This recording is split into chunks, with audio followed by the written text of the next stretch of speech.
Hello, welcome to TTales. Today's story is about a junkyard and what you never expect to find. What I found in the car changed everything. I've never told anyone about this before.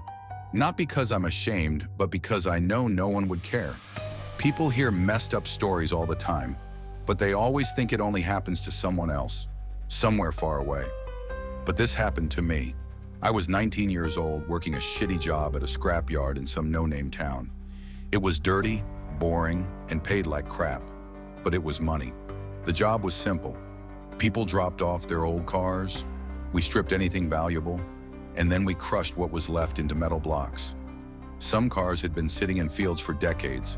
Others had been wrecked or impounded by the police. That day, we got an old Volvo 240, a rusted-out piece of junk. The thing was covered in dust, and streaks of dried mud on the sides showed it had been sitting still for a long time. But it wasn't the look of the car that stood out. It was the smell. I don't know how to describe it, but there's a difference between a car that just smells old and a car that smells wrong. My coworker Johan and I started going through it. The glove compartment was empty. The trunk had some rusty tools and a torn-up cardboard box. Nothing weird. Then I opened the back door, and that's when I saw the first sign that something was really wrong. On the floor were kids' clothes, tiny shoes, a teddy bear with one arm missing. I had never seen anything like that in a scrap car before. Johan leaned in and frowned. What the hell?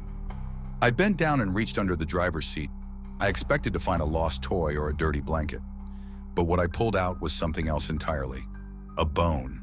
A fucking human bone. Small. I dropped it immediately and backed away, my stomach twisting. Johan swore and took a step back. Is that real? We stared at it. It was dry, almost mummified. There was no doubt what it was. My first thought was that we needed to call the boss. My second thought was that I never should have reached under that seat. We walked back to the office and told our boss, Lasse, a grumpy old bastard who didn't believe a word we said. He sighed, got up, and muttered about us wasting his time. But when he came to the car and saw the bone for himself, he didn't say a word. He just turned around and called the police. The police and the discovery. They showed up within an hour. 2 cars, 4 officers. They roped off the area with yellow tape and told us to step back. We watched as they ripped out the seats, pulled up the floor mats, checked every inch of the car. And then they found it. A body, or what was left of one. It had been stuffed under the back seat, crammed in like a broken doll. I only caught a glimpse before they covered it up, but that was enough. The skin was dark and sunken. The ribs stuck out. It looked like something had blown the chest apart. I heard one of the officers mumble, "Grenade shrapnel," and it made my stomach turn.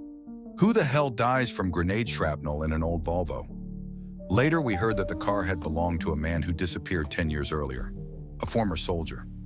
No one knew what he had done or why there was a child's body in the car. The only thing that was clear was that the Volvo had been hidden in a barn outside of town for years, and that whoever dropped it off must have known. But they never found him. After that day, it was like the whole thing just disappeared.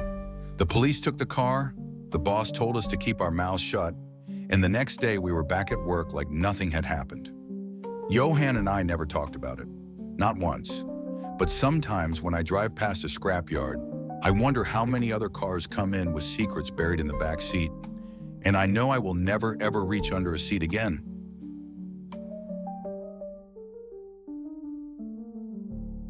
Thanks for listening to this story. I hope to see you next week. Take care.